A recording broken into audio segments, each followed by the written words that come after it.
बहुत काम का क्वेश्चन है आज। क्या एक स्पिरिचुअल आदमी जो पूरी तरह से मेडिटेशन में, स्पिरिचुअलिटी में, एनलाइटनमेंट में बहुत डीपली इंटरेस्टेड है, क्या वो फिजिकल वर्ल्ड में, इस दुनिया में जहां बिजनेस और पैसे की दुनिया है, क्या उसमें सक्सेसफुल हो सकता है? और वही आदमी अगर एनलाइटेंड हो गया तो क्या वो बहुत सक्सेसफुल हो सकता है? क्यों नहीं हो सकता?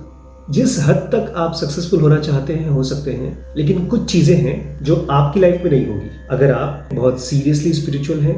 मतलब कोई आदमी अपने माइंड को समझना चाहता है और फ्री होना चाहता है। सवाल बहुत अच्छा है आपका। जवाब ये है, बिल्कुल हो सकता है। हर इंसान जो स्पिरिचुअल है वो अपनी लाइफ में पूरी तरह से बहुत अच्छे तरीके से सक्सेसफुल हो सकता है, लेकिन उसकी लाइफ में नॉर्मल आदमी से जो बिजनेस कर रहा है, नौकरी पे जा रहा है और एकदम जोश से सक्सेस के पीछे भाग रहा है, उससे आपकी लाइफ में कुछ अंतर होंगे। कुछ चीजें होंगी जो उसकी लाइफ में है लेकिन आपकी लाइफ में नहीं होंगी। सबसे पहली चीज है इल्यूजरी एक्सपेक्टेशंस।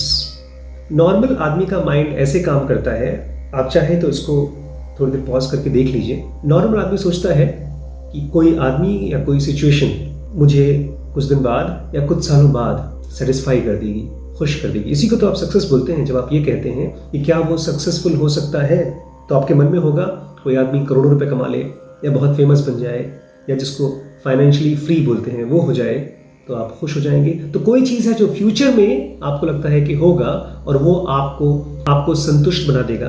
ऐसा स्पिरिचुअल आदमी की लाइफ में नहीं होता। ये एक तरह की इल्यूजरी एक्सपेक्टेशन है लोगों से और लाइफ की सिचुएशन से। जो आदमी बहुत सीरियस है अपनी स्पिरिचुअल जर्नी में, या तो कहना चाहिए जो बहुत क्लियर है, जो CCS क्रॉस कर चुका है, उसके लाइफ में कोई एक्सपेक्टेशन नहीं होती, इल्यूजरी एक्सपेक्टेशन नहीं होती। जो चीज़ें होने वाली होती हैं वही वो एक्सपेक्ट करता है और वाइस वर्सा जो वो एक्सपेक्ट करता है वही होती है। कि जब आप अपनी ज़िंदगी को जी रहे हैं तो बहुत कुछ है जो आपको करना होगा, पाना होगा। तो वो कौन सी दुनिया है? वो रूपरेखा है, फॉर्म्स की दुनिया है, गेन की और लॉस की दुनिया है।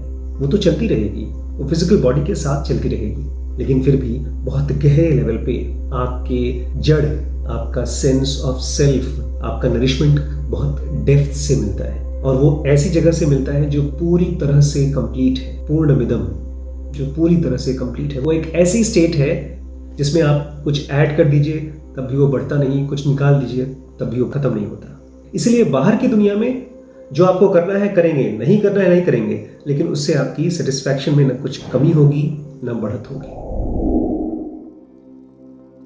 और पता है ऐसी कंडीशन में आपके साथ क्या होता है? ऐसी कंडीशन में आपके लिए हर चीज छोटी से छोटी चीज या बड़ी से बड़ी चीज हो, एक तरह का खेल हो जाता है। इसमें आप एंजॉय तो करते हैं लेकिन परेशान नहीं होते। छोटे बच्चों को देखा है, वो लोग खेलते हैं उसके बाद आराम करते हैं। हम लोग उल्टा करते हैं, हम लोग बहुत सीरियसली इस लाइफ के गेम को खेलते हैं। बच्चे जब गुड्डा गुड़िया की शादी करते हैं और टूट भी जाए तो नया आ जाएगा, लेकिन हम लोग जब अपने बच्चों की शादी करते हैं और उनका जब तलाक होता है तो पूरी लाइफ खत्म हो जाती है। लेकिन एक आदमी जो पूरी तरह से अपनी स्पिरिचुअल जर्नी में पहुंच चुका है अंत तक, उसके लिए हर चीज एक खेल होती है। खूब एंजॉय करके खेलता है, जैसे बच्चे खूब एंजॉय करके खूब इन्वॉल्व होकर खेलते हैं, लेकिन जब खेल खत्म तो उनको पता है ये खेल है। बहुत इंपॉर्टेंट पॉइंट है। नॉर्मल आदमी में और एक स्पिरिचुअल आदमी में जब कोई गोल परस्यू किया जाता है, किसी चीज को पाने की कोशिश की जाती है, तो नॉर्मल आदमी उसको बहुत ज्यादा बड़े भयंकर तरीके से परस्यू करता है। उसमें डर होता है, गुस्सा होता है, उसमें एक तरह की डिससेटिस्फैक्शन होती है, चिढ़ होती है। आज मैं एक शॉप में गया था, वहां पर जो दुकानदार था, जो मालिक था, अपनी कुर्सी पर बैठा हुआ था और उसके 3-4 नौकर काम कर रहे थे और हर एक नौकर को चिल्ला चिल्ला के डांट डांट के बात कर रहा था। शायद उनके मन में एक कल्पना है कि अगर हम ऐसे नहीं होंगे तो हमको इंपॉर्टेंस नहीं मिलेगी। और वहीं पर आपकी लाइफ में ये सब नहीं होगा अगर आप बहुत सीरियसली स्पिरिचुअल हैं और अपने लाइफ के गोल्स को अचीव करना चाहते हैं। एक और चीज़ है जो बिल्कुल ख़त्म हो जाएगी, जिसको नॉर्मल लोग, जो नॉन स्पिरिचुअल लोग हैं, उसको यूज़ करते हैं, और वो है फियर ऑफ फेलियर। पता है क्या होता है? जब आप कोई चीज़ पाना चाहते हैं, आपको डर लगता है वो नहीं होगी, तो हम छोड़ देते हैं, उसको परस्यू नहीं करते। तो एक तो ये खतरा है नॉर्मल लोगों में और आप में। आपके अंदर में चूंकि फियर ऑफ फेलियर नहीं होगा, इसलिए आप उसको परस्यू करते रहेंगे। लेकिन दूसरी चीज़ है, बहुत से लोगों को पता है कि उनकी लाइफ की प्रॉब्लम्स हैं और उस प्रॉब्लम्स को छोड़ते नहीं हैं। क्योंकि कहीं ना कहीं उनको अपनी आइडेंटिटी उसी से मिलती है। मैं क्या, आप भी जानते होंगे, बहुत से लोगों को जानते हैं, मैं तो आप गिनवा सकता हूँ, लेकिन ये वीडियो बहुत से लोग देखेंगे और मेरे जान पहचान के लोग देखेंगे, इसलिए मैं पर्सनली नाम नहीं लूंगा किसी का, जिनकी प्रॉब्लम्स वही है पिछले 20 सालों से, 30 सालों से। अगर आप उनको बचपन से जानते हैं, आपके रिलेटिव्स हैं, तो आप देखेंगे वो अपनी प्रॉब्लम्स छोड़ने को तैयार नहीं है। वो क्यों? क्योंकि उनको अपनी आइडेंटिटी उन्हीं प्रॉब्लम से मिल रही है और उनको ये लगता है कि अगर वो प्रॉब्लम खत्म हो गई तो वो खत्म हो गए। आपको कभी क्यूरियोसिटी नहीं होती है कि ये लोग बचपन से ही इतने चिड़चिड़े क्यों हैं, गुस्से वाले क्यों हैं? वो बचा के रखते हैं। वहीं पर एक स्पिरिचुअल आदमी की लाइफ में कल का दिन खत्म हो जाता है। वो ऐसे होता है जैसे एक फल खाया, छिलका फेंक दिया। एक और बड़ी खास चीज है और वो है बिकमिंग। कृष्णमूर्ति उसको बहुत बार यूज करते थे, बिकमिंग। हमारा माइंड जब भी कुछ सोचता है, किसी चीज के लिए परेशान होता है या कुछ करता है, डेस्परेट होता है, तो कुछ बनना चाहता है। अगर अभी आप आराम से बैठ करके कलम उठा लें और धीमे धीमे 2 4 5 थॉट लिखें, तो आप देखेंगे आप कुछ बनना चाहते हैं, कुछ करना चाहते हैं। आप अगर शांत भी बैठना चाहते हैं, आप चाहते हैं कि कुछ देर के लिए मैं प्रेजेंट मोमेंट में रहूं, अपने सांस को एक्सपीरियंस करूं, अपने नेचर को, अपने आसपास के नेचर को एक्सपीरियंस करूं, फिर भी माइंड दौड़ता रहता है। और वो क्या है?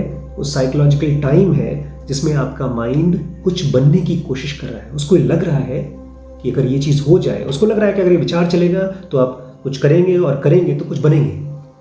बिकमिंग का प्रोसेस है वो एक सीरियस स्पिरिचुअल आदमी की लाइफ से खत्म हो जाता है, क्योंकि उसको पता है उसको कुछ नहीं बनना है। वो ऑलरेडी उस चीज़ को एक्सपीरियंस कर रहा है जो वो है। आपके लिए वो चाबुक अब काम नहीं करेगा। जिसकी लाइफ की प्रायोरिटी 24 घंटे में सबसे पहली प्रायोरिटी है अपने आप को जानना और इस सफरिंग से फ्री होना। उसको पता चल गया है कि ये दुनिया है रूप की, फॉर्म्स की, ये दुनिया है गेन और लॉस की, पाने की और खोने की। और सबसे इंपॉर्टेंट, उसको याद रहता है कि ये दुनिया है जन्म की और मृत्यु की। इसीलिए वो इंसान लाइफ की किसी भी सिचुएशन को, किसी भी कंडीशन को, किसी भी जगह को और किसी भी इंसान को जानता है कि उसको खुश नहीं कर पाएगा, उसको तृप्त नहीं कर पाएगा, और इसीलिए वो कभी सफर नहीं करता, किसी भी मोमेंट में सफर नहीं करता, क्योंकि उसको पता है लाइफ की कोई सिचुएशन इस दिमाग की एक्सपेक्टेशन, एंटिसिपेशन के हिसाब से नहीं चलती है। और चूंकि उसका माइंड इल्यूजरी, रॉन्ग एंटिसिपेशंस और एक्सपेक्टेशंस नहीं करता है, इसलिए कभी भी फ्रस्ट्रेटेड नहीं होता है। एक आदमी जिसकी लाइफ में स्पिरिचुअलिटी बहुत इंपॉर्टेंट, सबसे इंपॉर्टेंट है। बाकियों की जिंदगी में रहेगी लेकिन आपकी जिंदगी में नहीं रहेगी। एक स्पिरिचुअल आदमी की लाइफ में हर चीज का एक तरह की गरिमा होती है, छोटी से छोटी चीज के लिए भी। एक स्पिरिचुअल आदमी जब पेंसिल्स उठाता है, उसके लिए वो भी एक बड़ी वैल्यूबल चीज होती है। पता है क्यों? क्योंकि उसको पता है इस पेंसिल के पीछे, ये पेंसिल तो खत्म हो जाएगी लेकिन इसके पीछे एटर्निटी है। जैसे हम लोग देखते हैं ना, किसी के घर के सामने उसका एड्रेस लिखा होता है, नाम पता लिखा होता है, लेकिन हम जानते हैं वो नाम पता है, इसके पीछे इसका मालिक है।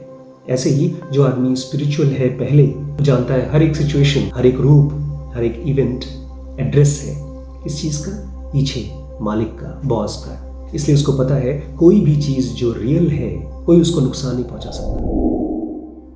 और जब ऐसी स्टेट ऑफ माइंड आपकी होगी तो कैसे आप सक्सेसफुल नहीं होंगे? बल्कि कहना तो ये चाहिए कि आप तो ऑलरेडी सक्सेसफुल हो चुके हैं, बाकी तो आप खेल रहे हैं। इसीलिए तो कृष्ण जैसे लोगों ने क्या कहा है, माया, मैट्रिक्स।